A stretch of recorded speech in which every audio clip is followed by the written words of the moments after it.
زیارت مدینہ منورہ۔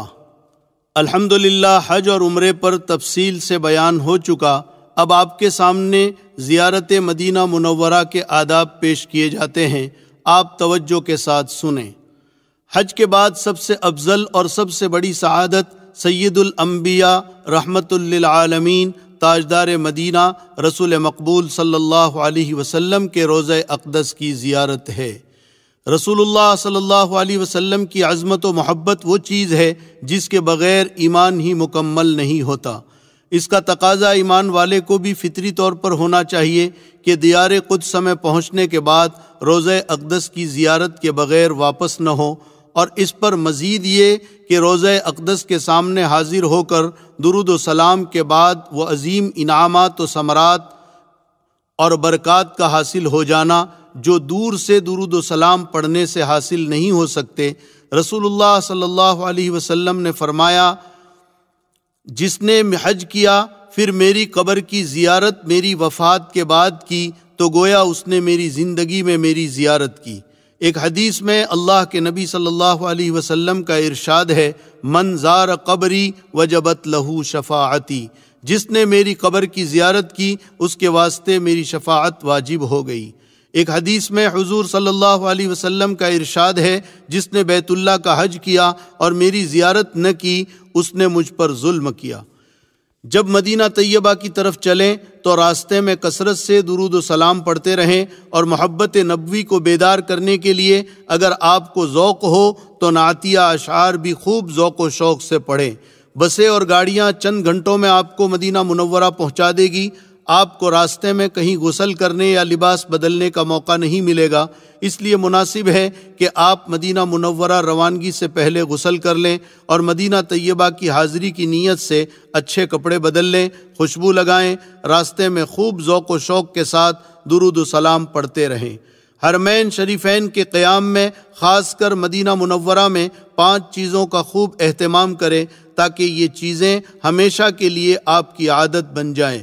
نمبر 1 گناہوں سے بچنا، نمبر 2 درود شریف کی کثرت، نمبر 3 اتباع سنت، نمبر 4 قرآن کی تلاوت، نمبر 5 اور دین کی دعوت۔ مدینہ طیبہ میں داخلہ۔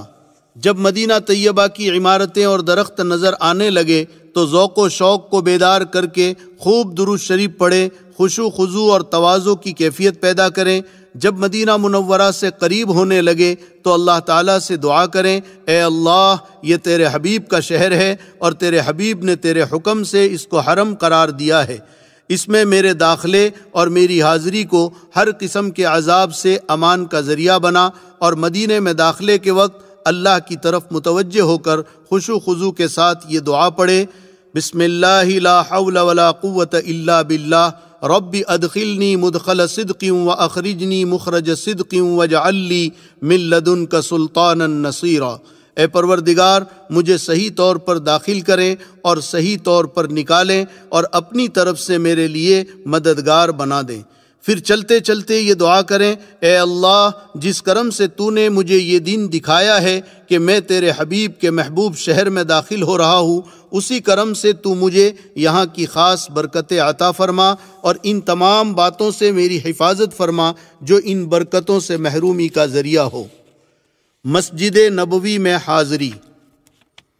مدینہ منورہ میں بھی بسیں آپ کو آپ کی بلڈنگ تک پہنچا دے گی، سامان ترتیب سے رکھ کر ضروریات سے فارغ ہو جائیں اور وضو یا غسل کر کے کپڑے بدل کر سب سے پہلے مسجد نبوی میں حاضر ہوں۔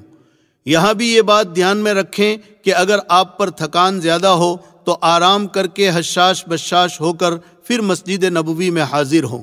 مسجد میں جب داخل ہوں تو داہنے پیر سے داخل ہوتے ہوئے یہ دعا پڑھیں، بسم اللہ والصلاة والسلام علی رسول اللہ اللہم اغفر لی ذنوبی وافتح لی ابواب رحمتک نویت سنت الاعتکاف۔ سب سے پہلے مسجد کے اس حصے میں جائیں جو روضہ اقدس اور منبر شریف کے درمیان ہے، جس کے متعلق حضور صلی اللہ علیہ وسلم نے ارشاد فرمایا، ما بین بیتی و منبری روضۃ من ریاض الجنہ، میرے گھر اور میرے منبر کے درمیان کا حصہ جنت کی کیاریوں میں سے ایک کیاری ہے، جنت کا باغ ہے۔ ریاض الجنہ کی پہچان کے لیے یہاں سفید قالین بچھا ہوا ہے، یہاں پہنچ کر سب سے پہلے 2 رکعت نماز تحیۃ المسجد ادا کریں، اس کے بعد اللہ تعالیٰ کا بہت زیادہ شکر ادا کریں۔ آپ بہت عظمت والی جگہ پہنچے ہیں، جتنا شکر ادا کرے کم ہے۔ علماء نے لکھا ہے اس موقع پر سجدہ شکر بھی ادا کر لیں، پھر اللہ تعالیٰ سے خوب دعا کریں۔ اگر ریاض الجنہ میں بھیڑ زیادہ ہو تو پوری مسجد میں کہیں بھی یہ نماز ادا کر سکتے ہیں۔ مسجد نبوی کے ستون اور ریاض الجنہ۔ ریاض الجنہ میں سفید سنگ مرمر کے 7 اہم ستون ہیں جن کو استوانہ کہا جاتا ہے۔ یہ قبولیت دعا کی خاص جگہ ہیں۔ پہلا ستون محراب سے متصل ہے جس کو استوانہ حنانہ یا مخلقہ کہتے ہیں۔ اس ستون سے سہارا لے کر رسول اللہ صلی اللہ علیہ وسلم خطبہ دیا کرتے تھے۔ دوسرا ستون محراب کی بائیں جانب ہے جس کو استوانہ عائشہ کہا جاتا ہے۔ اس جگہ کے بارے میں حضور اکرم صلی اللہ علیہ وسلم کا ارشاد ہے، اگر میں اس کی فضیلت لوگوں کو بتا دوں تو لوگ یہاں نماز پڑھنے کے لیے قرآن اندازی کرنے لگیں گے۔ اس جگہ کی نشاندہی حضرت عائشہ رضی اللہ تعالیٰ عنہا نے کی تھی، اس لیے اس کو استوانہ عائشہ کہتے ہیں۔ تیسرا ستون استوانہ عائشہ کی بائیں جانب استوانہ ابو لبابہ ہے۔ اس جگہ حضرت ابو لبابہ رضی اللہ تعالیٰ عنہ نے ایک غلطی کی وجہ سے خود کو ستون سے باندھ لیا تھا، پھر ان کی توبہ قبول ہونے پر حضور اکرم صلی اللہ علیہ وسلم نے آ کر آپ نے خود کھولا تھا اور فرمایا تھا اب قیامت تک کوئی بھی آدمی اس ستون کے پاس آ کر کھڑے ہو کر توبہ کرے گا یا صلاۃ التوبہ پڑھے گا تو اللہ تعالیٰ ابو لبابہ کی توبہ کی برکت سے اس کی توبہ بھی قبول فرما لیں گے۔ روضہ اقدس کی جالی میں 3 ستون ہیں۔ ہر ستون کا آدھا حصہ جالی کے باہر ریاض الجنہ میں اور آدھا حصہ جالی کے اندر ہے۔ ان تمام ستونوں پر نام بھی لکھے ہوئے ہیں۔ پہلا ستون استوانہ سریر ہے، یہاں اعتکاف کی حالت میں آپ صلی اللہ علیہ وسلم کی چارپائی رہتی تھی۔ اس کے قریب دوسرا ستون استوانہ حرس ہے، یہاں صحابہ کرام رضوان اللہ علیہم اجمعین شروع زمانے میں رات کو آپ کے حجرہ مقدسہ کا پہرا دیا کرتے تھے۔ اس کے قریب ہی تیسرا ستون استوانہ وفود ہے، یہاں پر آپ صلی اللہ علیہ وسلم باہر سے آنے والے لوگوں کے ساتھ بات چیت کرتے، معاہدہ کرتے اور دین سکھایا کرتے تھے۔ اسی میں ایک ستون اور ہے جس کو استوانہ جبریل کہتے ہیں، یہیں پر عموماً نبی کریم صلی اللہ علیہ وسلم کی حضرت جبرائیل علیہ السلام سے ملاقات ہوتی تھی۔ یہ 7 ستون اور ریاض الجنہ کا پورا حصہ قبولیت دعا کے لیے خاص جگہ ہیں۔ یہاں نمازیں ادا کرنا زیادہ ثواب کا باعث ہے، لہٰذا جب موقع ملے، جتنا موقع ملے، آپ ریاض الجنہ کے اندر کے حصے میں نمازیں ادا کریں۔ روزہ اطہر پر درود و سلام۔ تحیۃ المسجد اور دعا سے فارغ ہو کر پورے ادب اور ہوش کے ساتھ روزہ اقدس پر آئے اور یہ سمجھے کہ میں خدمت اقدس میں حاضر ہوں اور حضور اقدس صلی اللہ علیہ وسلم میری بات بنفس نفیس سن رہے ہیں، ہلکی آواز سے سلام عرض کریں۔ روزہ اقدس کی جالی میں پیتل کے 3 حلقے یعنی دائرے بنے ہوئے ہیں۔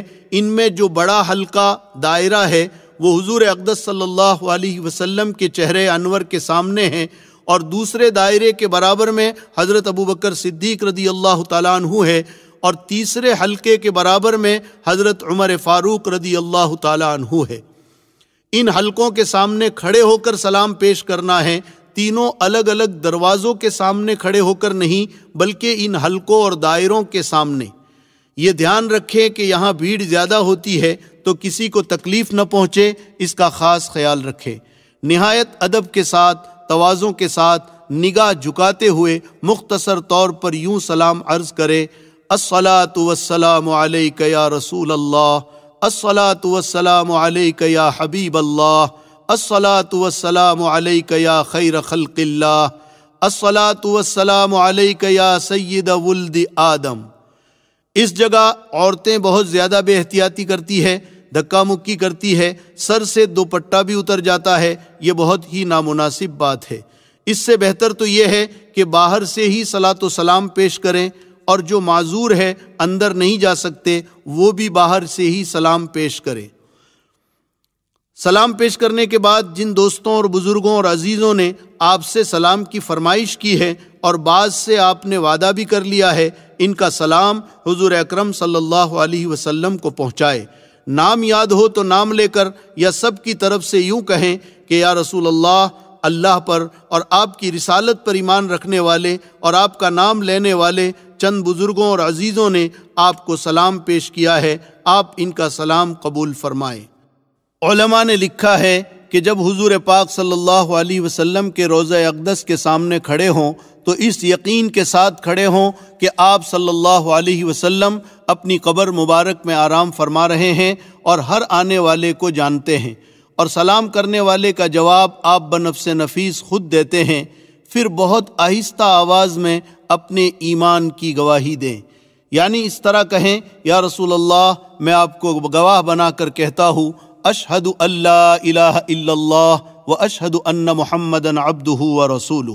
علماء نے لکھا ہے کہ حشر کے میدان میں آپ صلی اللہ علیہ وسلم یہ گواہی لوٹائیں گے اور کہیں گے یا اللہ، اس نے میرے سامنے کلمہ پڑھا تھا اور یہ مسلمان ہے، اور جو یہ گواہی کئی بار دے دے تو آپ صلی اللہ علیہ وسلم فرمائیں گے اے اللہ، اس نے میرے سامنے کئی مرتبہ کلمہ پڑھا تھا، اور جس کی گواہی رسول اللہ صلی اللہ علیہ وسلم دے دے تو انشاءاللہ اس کا تو بیڑا پار ہے۔ حضرت ابو بکر صدیق رضی اللہ تعالی عنہ پر سلام۔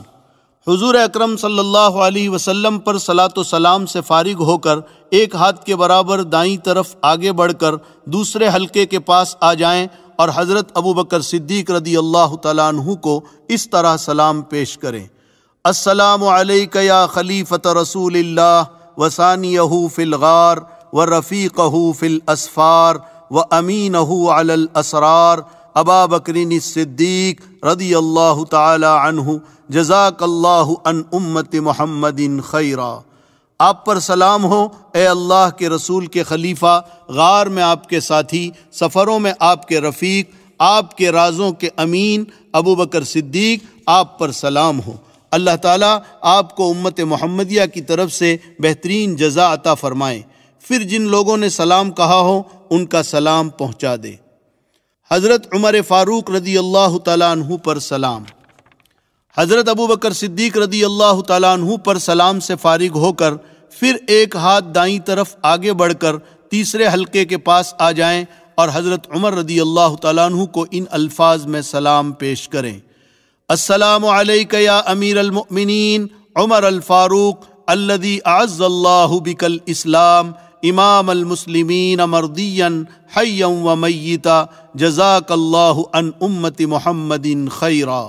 اے امیر المؤمنین عمر فاروق، آپ پر سلام ہو جن کے ذریعے اللہ نے اسلام کو غلبہ عطا فرمایا۔ اے مسلمانوں کے امام، زندگی اور موت میں اللہ کے پسندیدہ، اللہ تعالیٰ آپ کو امت محمدیہ کی طرف سے بہترین جزا عطا فرمائیں۔ پھر جن لوگوں نے سلام کہا ہو ان کا سلام پہنچا دیں۔ اس کے بعد باب البقیع سے باہر نکل جائیں اور موقع ہو تو تھوڑی دیر قبلہ رخ ہو کر خوب دعا کریں۔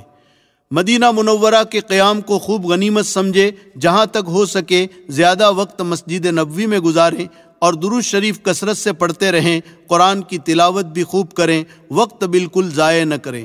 پتہ نہیں یہ سنہرا موقع پھر آتا ہے یا نہیں، اس لیے اس کی قدر کریں۔ زیارت جنت البقیع۔ مدینہ طیبہ میں مسجد نبوی اور روضہ اقدس کی حاضری کے بعد سب سے اہم مقام وہاں کا قدیم قبرستان جنت البقیع ہے، جو مسجد نبوی سے بالکل ملا ہوا ہے۔ اس میں 10,000 سے زیادہ صحابہ کرام مدفون ہیں۔ خود رسول اللہ صلی اللہ علیہ وسلم نے کتنے مرنے والوں کو اپنے ہاتھ سے اس میں دفن کیا ہے۔ آپ صلی اللہ علیہ وسلم کی اکثر بیویاں اور بیٹیاں اور اہل بیت کے بہت سے ممتاز افراد اور کتنے ہی جلیل القدر صحابہ، پھر بے شمار تابعین اور تبع تابعین اور بعد کے انگنت ائمہ عظام اور اولیاء کرام اس میں آرام فرما رہے ہیں۔ اسی قبرستان میں حضرت فاطمہ رضی اللہ تعالی عنہ، حضرت عباس رضی اللہ تعالی عنہ اور حضرت حسن رضی اللہ تعالی عنہ بھی مدفون ہیں۔ حضور صلی اللہ علیہ وسلم کی اکثر بیویاں حضرت عائشہ صدیقہ، حضرت سودا، حضرت زینب بنت جہش، حضرت زینب بنت خزیمہ، حضرت ام سلمہ، حضرت حفصہ، حضرت ام حبیبہ اور حضرت جویریہ رضی اللہ تعالی عنہن، یہ سب کی سب اسی قبرستان میں مدفون ہیں۔ اسی قبرستان میں سیدنا حضرت عثمان غنی رضی اللہ تعالیٰ عنہ اور حضور اکرم صلی اللہ علیہ وسلم کی رضائی ماں حضرت حلیمہ سعدیہ رضی اللہ تعالیٰ عنہا بھی مدفون ہیں۔ اسی قبرستان میں حضرت ابو سعید خدری رضی اللہ تعالیٰ عنہ بھی ہے۔ اس قبرستان میں جتنے لوگ مدفون ہیں ان میں سب سے اونچا اور بڑا مقام حضرت عثمان غنی رضی اللہ تعالیٰ عنہ کا ہے۔ کہنے والوں نے کہا ہے، دفن ہوگا نہ کہیں ایسا خزانہ ہرگز، دفن ہوگا نہ کہیں ایسا خزانہ ہرگز۔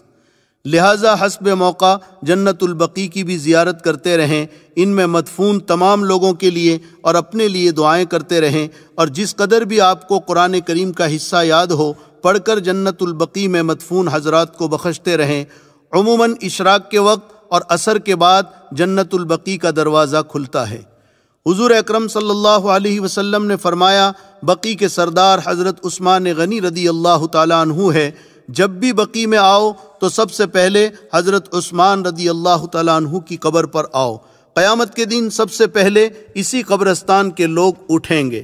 حضور صلی اللہ علیہ وسلم کا ارشاد ہے، انا اول من ینشق عنہ القبر، میں سب سے پہلے قیامت کے دن اپنی قبر سے اٹھوں گا، میرے برابر میں ابو بکر اٹھیں گے اور میرے بعد عمر اٹھیں گے، پھر عیسیٰ علیہ السلام اٹھیں گے اور اس کے بعد جنت البقیع کے قبرستان والے اٹھیں گے۔ بقیع کا یہ قبرستان دنیا کے سارے قبرستانوں میں سب سے افضل ہے۔ قبرستان کے اعمال، دنیا کے کسی بھی قبرستان میں جائیں تو ایک مرتبہ سورہ فاتحہ، سورہ تکاثر، ایک مرتبہ سورہ اخلاص پڑھ کر اللہ سے دعا کریں کہ اے اللہ اس کا ثواب قبر والوں کو عطا فرما، تو حشر کے میدان میں یہ سارے قبر والے اللہ سے گزارش کریں گے، اے اللہ تو اس پڑھنے والے کی مغفرت کر دے۔ اور جب سارے بقیع والے آپ کی مغفرت کی دعا کریں گے تو انشاءاللہ اللہ آپ کی مغفرت ضرور فرمائیں گے۔ دوسرا عمل، کسی بھی قبرستان میں جا کر جب کوئی شخص 11 مرتبہ سورہ اخلاص پڑھ کر اللہ سے دعا کرتا ہے، اے اللہ اس کا ثواب ان قبر والوں کو عطا کر دے، تو حضرت آدم علیہ السلام سے لے کر آج تک جتنے لوگ یہاں مدفون ہیں سب کی تعداد کے برابر اس کو ثواب دیا جائے گا۔ مسجد نبوی میں نماز کا ثواب، مدینہ منورہ کے قیام کے زمانے میں مسجد نبوی میں باجماعت نماز پڑھنے کا اہتمام کریں۔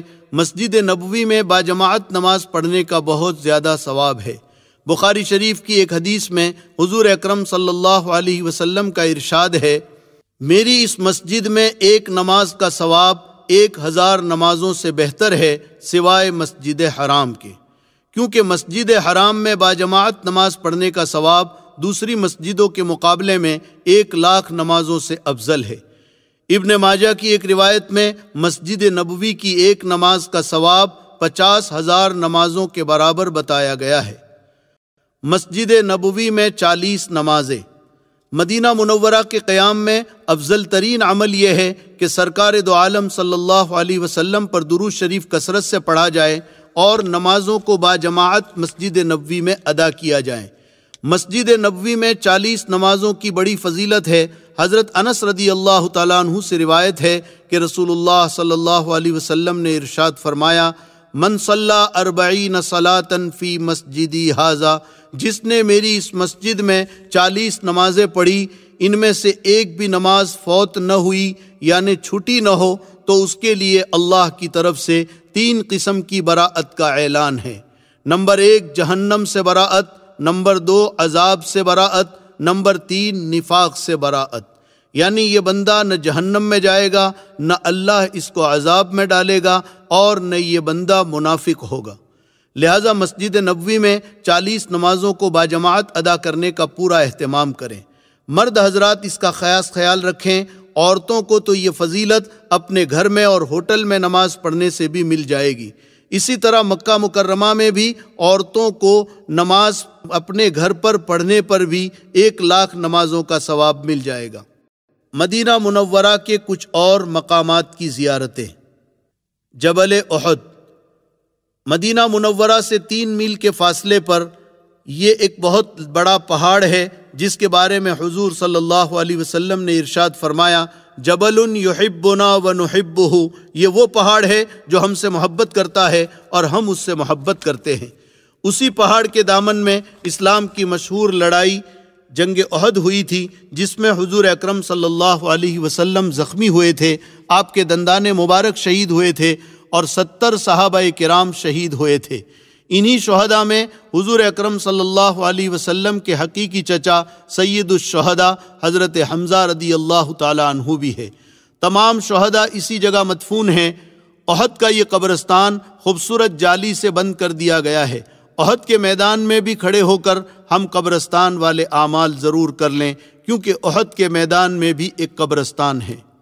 مسجد قباء مدینہ منورہ سے 2 میل کے فاصلے پر یہ ایک خوبصورت مسجد ہے۔ ہجرت کے سفر میں مدینہ منورہ سے پہلے قباء میں آپ نے 14 دن قیام فرمایا اور مسجد بھی آپ نے خود تعمیر فرمائی۔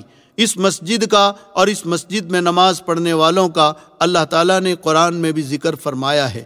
لَمَسْجِدٌ أُسِّسَ عَلَى التَّقْوَى مِنْ أَوَّلِ يَوْمٍ أَحَقُّ أَن تَقُومَ فِيهِ رِجَالٌ يُحِبُّونَ أَن يَتَطَهَّرُوا وَاللَّهُ يُحِبُّ الْمُطَّهِّرِينَ۔ یقیناً وہ مسجد جس کی بنیاد پہلے دن سے تقوی پر رکھی گئی ہے، وہ اس بات کی زیادہ حقدار ہے کہ میرے محبوب تم اس میں کھڑے ہو۔ اس میں ایسے لوگ ہیں جو پاک صاف ہونے کو پسند کرتے ہیں، اور اللہ تعالیٰ پاک صاف لوگوں کو پسند کرتا ہے۔ اس مسجد کی بھی ضرور زیارت کریں اور اس میں بھی نماز پڑھیں۔ روایتوں میں ہے ہر سنیچر کے دن حضور اکرم صلی اللہ علیہ وسلم کبھی پیدل کبھی سواری پر مسجد قباء میں تشریف لاتے تھے۔ ایک روایت میں ہے صلاۃ فی مسجد قباء کعمرۃ، مسجد قباء میں 2 رکعت نماز کا ثواب عمرے کے برابر ہے، لہٰذا یہاں بھی حاضری دے اور نماز پڑھ کر یہ شرف حاصل کریں۔ مسجد جمعہ ہجرت کے سفر میں قباء سے جب مدینہ منورہ کی طرف آپ صلی اللہ علیہ وسلم روانہ ہوئے تو جمعہ کا دن تھا۔ راستے میں بنو سالم کا محلہ پڑتا تھا، وہاں رک کر آپ نے جمعہ ادا کیا۔ یہ اسلام کا پہلا جمعہ تھا۔ اس جگہ اب خوبصورت مسجد بنی ہوئی ہے، تصویر میں آپ دیکھ رہے ہیں۔ مسجد قبلتین وادی عقیق کے قریب ایک ٹیلے پر یہ مسجد ہے۔ اس میں 2 محرابیں بنی ہوئی ہے، ایک بیت المقدس کی طرف اور ایک کعبۃ اللہ کی طرف، مگر اب نیچے کی طرف کی جو محراب ہے اس جگہ پر حکومت نے دروازہ بنا دیا ہے اور محراب اوپر بنا دی ہے۔ ہجرت کے بعد رسول اللہ صلی اللہ علیہ وسلم نے اور صحابہ کرام نے 17 مہینے تک بیت المقدس کی طرف رک کر کے نماز پڑھی، مگر آپ کا قلبی رجحان بیت اللہ کی طرف رک کرنا تھا، اس لیے بار بار آپ کی نگاہیں آسمان کی طرف اٹھتی تھی۔ اللہ تعالیٰ نے فرمایا قد نرى تقلب وجهك في السماء فلنولينك قبلة ترضاها، میرے محبوب آپ کے چہرے کو بار بار ہم آسمان کی طرف اٹھتے ہوئے دیکھ رہے ہیں، ہم ان قریب آپ کا رخ اس قبلے کی طرف کر دیں گے جس کی آپ کو دلی آرزو ہے۔ پھر ایک مرتبہ عین نماز میں حکم آ گیا فولی وجہک شطر المسجد الحرام، میرے محبوب اپنا چہرہ مسجد حرام کی طرف پھیر دیجئے، تو آپ نماز میں ہی بیت اللہ کی طرف گھوم گئے۔ اس لیے اس مسجد میں 2 محرابیں بنی ہوئی ہے اور اسی وجہ سے اس مسجد کو مسجد قبلتین کہتے ہیں۔ مسجد اجابہ جنت البقیع سے شمال کی جانب یہ مسجد آبادی کے درمیان واقع ہے۔ اس کو مسجد بنو معاویہ بھی کہا جاتا ہے، کیونکہ کبھی یہاں بنو معاویہ رہا کرتے تھے۔ ایک دن رسول اللہ صلی اللہ علیہ وسلم نے اس میں نماز پڑھی اور دیر تک دعا مانگی۔ اس کے بعد فرمایا میں نے اپنے رب سے 3 دعائیں مانگی، ایک یہ کہ میری امت قحط سالی سے ہلاک نہ ہو، دوسری یہ کہ میری امت اجتماعی طور پر غرق نہ ہو، یہ 2 دعائیں قبول ہوئی، تیسری یہ کہ ان کے آپس میں اختلافات اور لڑائی جھگڑے نہ ہو، یہ دعا قبول نہیں ہوئی۔ مدینہ منورہ سے واپسی مدینہ منورہ کا قیام جب پورا ہو جائے اور واپسی کا وقت آ جائے تو یقیناً وہ وقت ایک ایمان والے کے لیے ایک سانحے سے کم نہ ہوگا۔ اس دن آپ خاص اہتمام سے رخصتی ہی کے لیے روضہ اقدس پر حاضر ہو، پہلے 2 رکعت نماز ریاض الجنہ میں پڑھ کر خوب دعا کریں۔ اپنی دعاؤں میں یہ ضرور کہیں، اے اللہ تیرے محبوب رسول صلی اللہ علیہ وسلم اور ان کی اس مسجد اور ان کے اس شہر اور شہر والوں کے حقوق و آداب کی ادائیگی میں جو کوتاہیاں مجھ سے ہوئی ان کو اپنے خاص کرم سے معاف فرما، اور میری یہ حاضری آخری حاضری نہ ہو، اس کے بعد بھی یہاں کی حاضری کی توفیق عطا فرما۔ قیامت کے دن اپنے رسول کی شفاعت اور آپ کا قرب نصیب فرما۔ پھر روضہ اقدس پر حاضر ہو کر صلاۃ و سلام پیش کرے، یہ آپ کا آخری صلاۃ و سلام ہے۔ یہاں بھی شاید کوئی حاجی بغیر روئے ہوئے سلام پیش کر سکتا ہو، اس لیے کہ پتہ نہیں اب یہاں حاضری کا دوبارہ موقع ملتا ہے کہ نہیں۔ اور آنسو کا نکلنا یہ قبولیت کی علامت ہے۔ اگر رونا نہ آئے تو رونے والوں کی سی صورت بنائیں، اور چلتے وقت اگر ہو سکے تو کچھ صدقہ کریں۔ واپسی میں سفر کے آداب کی رعایت کے ساتھ واپس ہوں۔ اٹھ کے ثاقب گو چلا آیا ہوں اس کی بزم سے، اٹھ کے ثاقب گو چلا آیا ہوں اس کی بزم سے، دل کی تسکین کا مگر ساما اسی محفل میں ہے۔ حجاج کرام سے آخری گزارش۔ اب الحمدللہ عمرہ، حج اور مدینہ منورہ کی زیارت پر بیان مکمل ہوا۔ عزیز و بزرگوں، آپ حضرات اپنے سفر میں معتبر علماء کرام کی کچھ کتابیں بھی ضرور رکھیں تاکہ دوران سفر آپ فائدہ اٹھا سکیں۔ اگر کوئی مسئلہ حج، عمرہ یا زیارت کے دوران پیش آ جائے تو علماء کرام سے ضرور پوچھیں۔ اگر وہاں کوئی نہ ملے تو اپنے یہاں کے 1-2 علماء کرام کے فون نمبر بھی ضرور اپنے پاس رکھیں تاکہ ضرورت کے وقت رابطہ کر سکیں۔ ہر ایک سے آپ مسئلے مسائل نہ پوچھیں، اس لیے کہ آج کل سارے لوگ مسائل بتانا شروع کر دیتے ہیں۔ اس طرح ہر ایک سے مسائل پوچھ کر آپ اپنا حج خراب نہ کریں۔ اس کے علاوہ اس سفر میں دین کی بنیادی اور ضروری باتیں سیکھنے کا بھی خاص اہتمام کریں۔ آپ کو ماشاءاللہ کافی وقت ملے گا، اس میں آپ بہت کچھ سیکھ سکتے ہیں۔ دین کی بنیادی معلومات پر مشتمل مختلف کتابچے بازار میں دستیاب ہے۔ ان میں سے ایک چھوٹی سی کتاب پاکٹ سائز کی دین سیکھنا سکھانا اردو یا ہندی میں اپنے پاس رکھیں، جس میں دین کی بہت ضروری اور بنیادی باتیں لکھی ہوئی ہے جن کا سیکھنا ہر مسلمان پر فرض ہے۔ اس سفر میں اپنی زندگی کو بدلنے کا پکا عزم بھی کر لیں اور اللہ تعالیٰ سے اس کی دعا بھی کریں۔ ہر کام کو سنت کے مطابق کرنے کی عادت ڈالیں اور کوشش کریں کہ آپ کا یہ حج مبرور ہو جائے۔ حدیث شریف میں ہے، الحج المبرور لیس لہ جزاء الا الجنہ، حج مبرور کا بدلہ سوائے جنت کے کچھ نہیں۔ حج مبرور کس کو کہتے ہیں؟ اس کی تشریح میں علماء کے بہت سارے اقوال ہے۔ ان میں ایک قول حضرت حسن بصری رحمۃ اللہ علیہ کا بھی ہے۔ وہ فرماتے ہیں حج مبرور اس حج کو کہتے ہیں جس حج کے بعد حاجی کی زندگی میں تبدیلی آ جائے، زندگی نیک اور صالح اعمال میں گزرنے لگے، یہ علامت ہے حج مبرور کی۔ اور دوسری علامت یہ ہے کہ حاجی حج کو اچھی طرح سیکھ کر کرے، سنت اور مستحب کی رعایت کے ساتھ کرے۔